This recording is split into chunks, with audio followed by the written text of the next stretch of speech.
Canada finished fourth at Copa America 2024, and a victory would have been an historic result for Canada, capping off what has been a sensational and thrilling run for coach Jesse Marsch. But despite the heartbreaking loss, Canadians now have their best international results since the 2000 CONCACAF Gold Cup. All of this leading into my next guest, Jesse Marsch. She is, of course, the head coach of the Canada men's national team. Good morning, and thanks so much for being with us this morning. I want to, first of all, get your thoughts on Argentina taking it all this weekend at Copa. What went through your mind? I'm assuming you watched it. Yeah, having played Argentina twice, we knew they were a good team, and it made me upset because I wish we were holding that trophy. But certainly Lionel Messi and the team that they have for Argentina, they're amazing. They're number one in the world right now for a reason. And I think those two games were good for us and helped us develop and grow into the team that we showed and that we're going to continue to be moving forward. So now that you've had a few days to reflect on Canada's performance, where's your mind at, and what are you saying to the players? Yeah, we're really proud. The group has evolved so much in a short amount of time. So I've only been on the job, a little more than 8 weeks. Yeah. There's been a lot that I've had to cover, to get to know players, to try to implement a new system of play. To introduce new young players into the system. But overall, I think the response of the team, the performances of the team, certainly the success that we've had in the tournament is we've laid an incredible foundation for what the future of this team is going to be. How'd you do it? Jesse, I've had so many guests on during Copa praising you and your leadership. Is there a formula? Is there a key? What did you do to turn things around and put us, as we said, on this thrilling ride? Well, I have a very distinct style of play that I try to implement with the teams that I have. And I think the best thing about being here with the Canadian national team is a lot of the players can fit into the way that I think about football, and they've adapted really well to what we've done. But for me, all of that is just a platform to have a relationship, to get to know people, to work carefully with high performers, to help them try to understand how to be at their best when the games are the most difficult.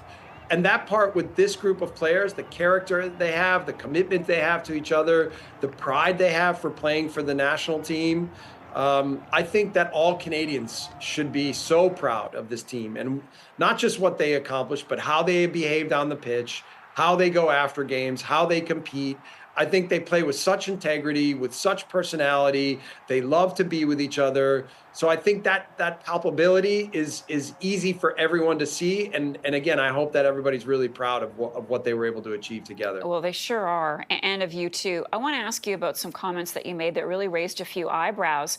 That Soccer Canada was treated like second-class citizens at Copa. What made you say that? Can you explain? Well, I've understood now that that's been a little bit of a lightning rod, that people have liked to hear that because maybe they felt like that in the past, but it hasn't always been vocalized. It's just you're in a South American tournament. And by the way, I'm an American, and so I was in my home country, and our whole team and staff, we were always kind of being treated like we didn't matter, like this tournament is for the South Americans. And, it wasn't like we needed that motivation, but for sure we wanted to use each game as an opportunity to improve and to show how good we were and how much better we were becoming. And I think even all the way to the end in the last match, because I think the last match might have been our best performance in the whole tournament.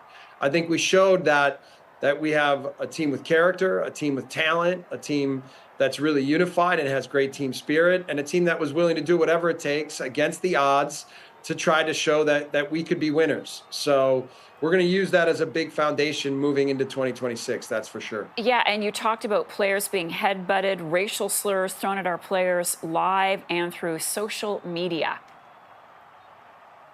Yeah, there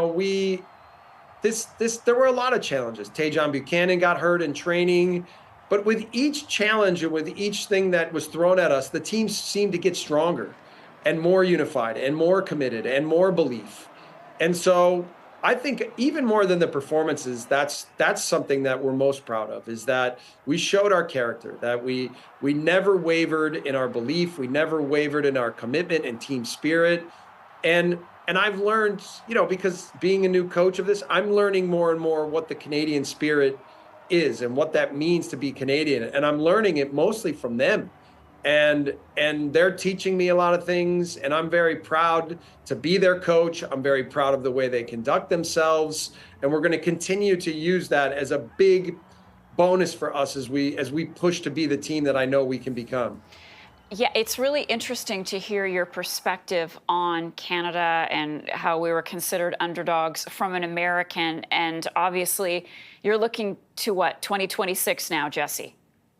Yeah, I think right now, what I'm happiest about with the tournament is that with the success, that there's now a lot of energy behind the team and an excitement about what's being done within Canada soccer. And really our job for 2026 is, obviously I need to help the team win games and put good performances together so we can get the best results come 2026.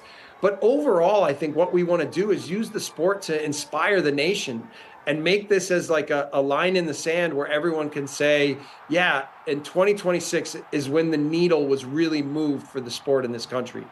And so we all know that hockey is so big in Canada. And I lived in Montreal. I coached Montreal, and I saw hockey culture firsthand. And what we want to do is try to now see if we can take our sport and get a little bit closer to what it means to be a Canadian hockey player. Can we also create this kind of identity and this passion and inspiration behind also what it means to be a Canadian soccer player? And I think that this tournament will help us define that and help take us on the pathway and the road to really establish that for 2026. Jesse Marsch is the head coach of the Canada men's national soccer team. Thank you so much. All the best to you. Again, appreciate your time with us. Thanks for having me. This was great.